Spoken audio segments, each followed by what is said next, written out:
But have you seen the favorite vocabulary on social media? What's the favorite vocabulary? Aghast. What? Aghast. Aghast. Yes. What does it mean? Aghast. De facto Prime Minister, if I may, Gabby Otchere-Darko expressed his disappointment at the businessman Daniel Macaulay of McDan's Group I think you need to correct him. You don't have to allow this to go on. There's no de facto Prime Minister in this country. Okay, I can allow insult on my person to go because I'm not here to represent myself. I'm here to represent my party and my government.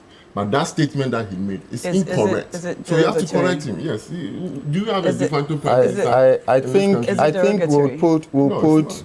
I think it's not about being derogatory. No, but it's not correct. It's not correct. It's not correct. It's not All right. So don't allow it to go. But I think it is important that we respect each other. I want to believe that you were using it lightly. Absolutely, and I don't know why you would even. But if it offends someone, then you just take it. No. But I don't. It's not factual.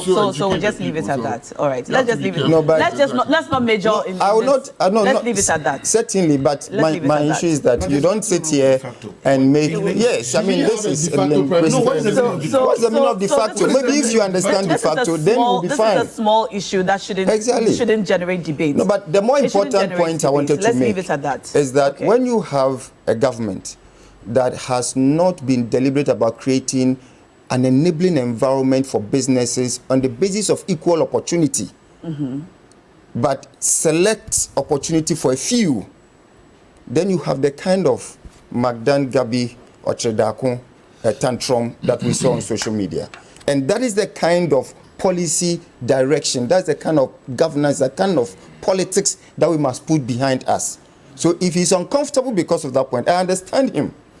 Because the Honorable Educhum, Minister for Education, looked at Ghanaians in the face and told us that young Ghanaians wear kokonte, I mean in quote, to school. And that very soon, it will be a thing of the past. Forgetting that whilst he was Deputy Minister, his predecessor minister, Matthew Poku Prempeh, changed Ghana's school uniform. What happened? This is just under 6 years ago. The kind of policy incoherence, the lack of credibility in our policy formulation and advance. Then they now turn up all of a sudden, kumbaya, with a new convenient narrative, like the minister did, like the way the party representative is doing here in this morning. It's the very reason why we are where we are.